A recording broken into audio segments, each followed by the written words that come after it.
जैसे ही समझने लगा है तो क्या हुआ है कि उस बालक के विचार वो नहीं समझ पाए। लेकिन एक दिन मैया सुस्त बैठी थी तो उस व्यक्ति ने अपनी पत्नी से पूछा, आप ये बताओ घर में दो दो लाल हैं, पहले एक भी नहीं था, अब दो दो लाल हैं, तो आप उदास क्यों बैठे हो? तो माँ का दिमाग बदल गया था। माँ कहने लगी है, क्या बताएं, अब हमें चिंता सिर्फ एक ही बात की है कि हमारे घर में दो दो लाल हैं, लेकिन अगर हिस्सा होगा तो दोनों का बराबर बंटवारा होगा, और एक होता, ये नहीं होता तो मेरे लाल का पूरा ही हिस्सा होता। तो उन्होंने विचार किया, दोनों ने मिल करके किस बच्चे को मरवा दिया जाए। विचार करने के बाद अपने बालक से नहीं कहा था और उसी बालक से कहा,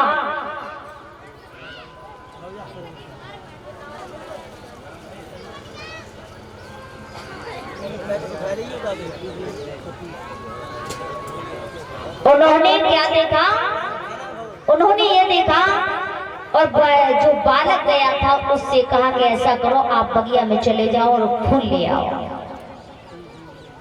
छोटा वाला कहने लगा कि भैया मेरा जन्मदिन है तो आप नहीं जाओगे, मैं जाऊंगा। तो भैया उन्हीं का लड़का बगिया में पहुंचा, लेकिन बड़ा वाला जा रहा था, रास्ते में से वापस कर दिया कि आप घर जाओ, मैं जाऊंगा। तो वो छोटा वाला लड़का बगिया में पहुंचा और जैसे बगिया में पहुंचा और इधर वो बड़ा वाला बच्चा घर आया, दोनों ने देखा, तन से लपट छूट गई, पसीना गिरने लगा और कहा कि आप क्यों नहीं गए थे और मेरा बेटा कहाँ है? बोले बगिया में फूल लेने गया है। तो दोनों भागते हुए बगिया में पहुंचे और जाकर के देखा तो अपने बेटे के 3 टुकड़े आंखों से देखे। जैसे 3 टुकड़े देखे आंखों से, पैर के तले जमीन खिसक गई, रुदन मचाने लगे हैं। बिलखते हुए संस्कार करने के बाद, क्रियाक्रम करने के बाद घर वापस आए तो क्या देखा कि बड़ा वाला भी बेटा अपने वस्त्रों को, अपने कपड़ों को खिट्टा करके चलने की तैयारी करने लगा। जैसे तैयारी करने लगा तो लौट करके आए तो मना नहीं कर सके कि बेटा तुम मत जाओ, पर सोच रहे क्या करें। एक बेटा भी खत्म हो गया, दूसरा भी जाने लगा।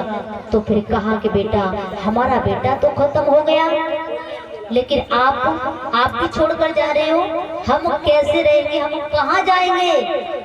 उसी बालक ने जवाब दिया, तुम कहीं मत जाना, जिस सड़क पर और जहाँ में गड्ढा खोद कर आया तुम उसी गड्ढा में गिर जाओ। क्यों? क्योंकि जब दो दो लाल थे इतनी खुशियां थी, लेकिन तुम्हारे विचार बदल गए, तुम धर्म से हटने लगे, तुमने धर्म का रास्ता छोड़ दिया, मुझे मरवाने के लिए क्या किया, इसलिए तुम उस गड्ढे में गिर जाओ। कहने का मतलब जो धर्म से दूर हो जाता है, धर्म से भटक जाता है, वो गड्ढे में ही गिरता है। बोली गोविंद भगवान की। इसलिए कहा गया है मेरे प्रिय सज्जनों कि कभी भी धर्म के लिए पीठ मत दिखाओ, कभी भी धर्म से दूर मत हटो। धर्म की तुम रक्षा करोगे, धर्म तुम्हारे लिए रास्ता दिखाएगा, और धर्म से अगर तुम दूर हो जाओगे तो समझ लेना जिंदगी में तुम्हें कोई साथ नहीं देगा, कोई साथ नहीं दे सकता है। लेकिन भैया कहते हैं कि ये दुनिया में अपना क्यों नहीं होता है? अपना कहां से हो जाए? अपना नहीं हो सकता कोई भी, क्योंकि कहते हैं कहां से हो जाए अपना? वो बाणी, वो बात, वो विचार, वो दिमाग ही नहीं रहा। एक वाणी ऐसी होती है जो अपने को दुश्मन बना देती है, और वाणी एक ऐसी होती है जो दूसरे को अपना बना देती है।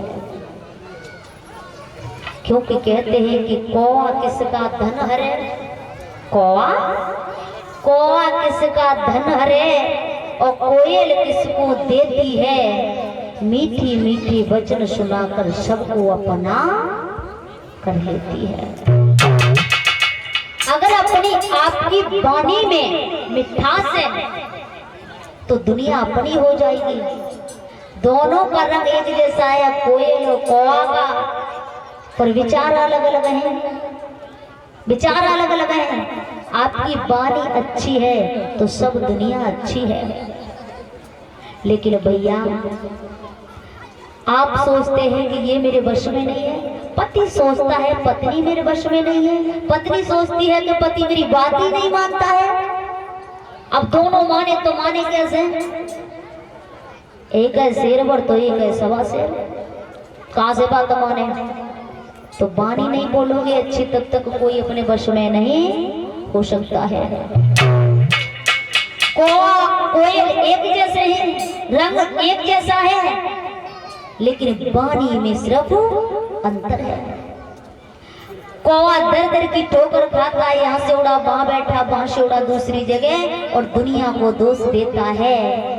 जहां देखता है वहां यही कहता है इस दुनिया में कोई अच्छा नहीं है, कोई अच्छा नहीं है, क्योंकि इस दुनिया में तो जहां भी मैं जाता हूं वहां मेरे ऊपर सभी पत्थर और कंकड़ मारते हैं।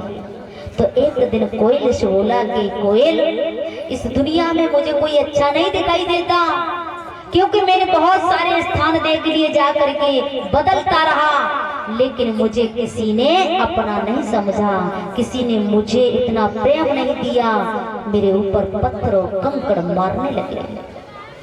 कोयल ने बड़े प्यारे शब्दों में जवाब दिया, क्यों कौवा, हमें ये बताओ, पत्थर और कंकड़ क्यों मारते हैं तुम पर? बोले पता ही नहीं। तो अच्छा ये बताओ, आपने वो काव काव करना बंद कर दिया कि नहीं किया? कोयल ने पूछा। कौवा बोला, क्यों? काव काव मैं कैसे बंद कर सकता हूँ, ये तो मेरा स्वभाव है। तो कोयल ने जवाब दिया कि मैं भी तो हूँ, लेकिन मैं अपना कैसे कर लेती हूँ सबको, जो तुम अपना नहीं बना पा रहे हो। क्योंकि कहीं भी जाना, कितने भी स्थान बदल लेना, जब तक तुम कौ बंद नहीं करोगे, काव काव करना बंद नहीं करोगे, और तब तक तुम्हें दुनिया में कोई अपना दिखाई नहीं देगा। इसलिए वक्तों कहा जाता है इस दुनिया में कोई किसी का नहीं होता है, और देखा जाए तो सब अपने हैं, लेकिन वाणी में मिठास होना चाहिए, वाणी आपकी अच्छी होनी चाहिए कोयले की तरह, तो ये दुनिया आपके वश में हो सकती है। लेकिन इंसान, ये मनुष्यता छोड़ता जाता है, मानवता छोड़ता जाता है, कहां से कहां तक पहुंचा है कुछ पता नहीं चलता है, क्योंकि बताया है